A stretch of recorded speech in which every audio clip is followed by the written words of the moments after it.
ఓం విఘ్నేశ్వరాయ నమః. శ్రీ వెంకటేశ్వర స్వామి వారి దివ్య చరిత్ర 48వ అధ్యాయం.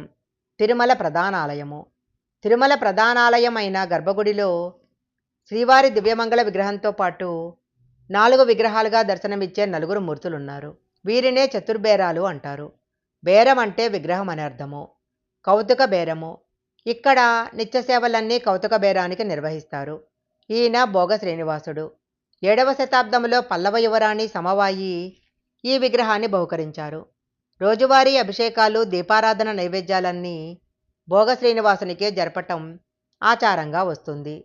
బలిబేరము. సొమ్ము అప్పగింతలు కొలువు బలిబేరానికి జరుగుతాయి. గర్భగుడిలో ఉండే శ్రీవారి చిన్న విగ్రహము.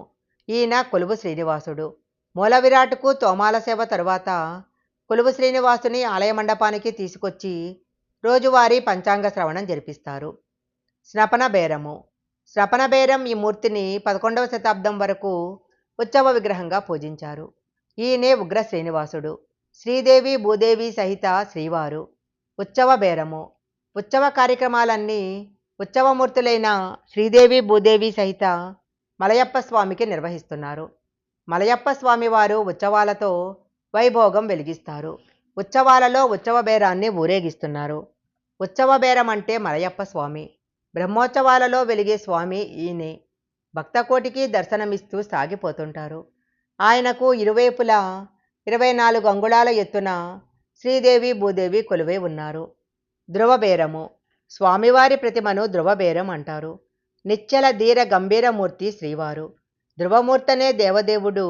ఈయనకు నిత్య సేవలు అందుతున్నాయి. భక్తుల కోరికలు తీర్చే భారం మాత్రము ఈ మూర్తులలో ధ్రువమూర్తిది. అంటే ప్రధానమూర్తి శ్రీ వెంకటేశ్వర స్వామిది.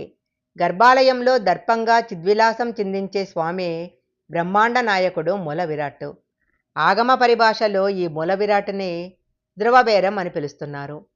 దేవదేవుని విగ్రహం ఎత్తు 9.5 అడుగులు. ప్రతిరోజు అనేక రకాల పూలతో, బంగారు నగలతో ఈ ధ్రువబేరాన్ని అలంకరిస్తారు.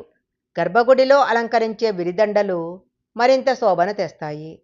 ఇక్కడ శ్రీనివాసునికి ఇరువైపులా ఇష్టసఖులుండరు. వీరిరువురు స్వామివారి వక్షస్థలం మీద దర్శనమిస్తుంటారు.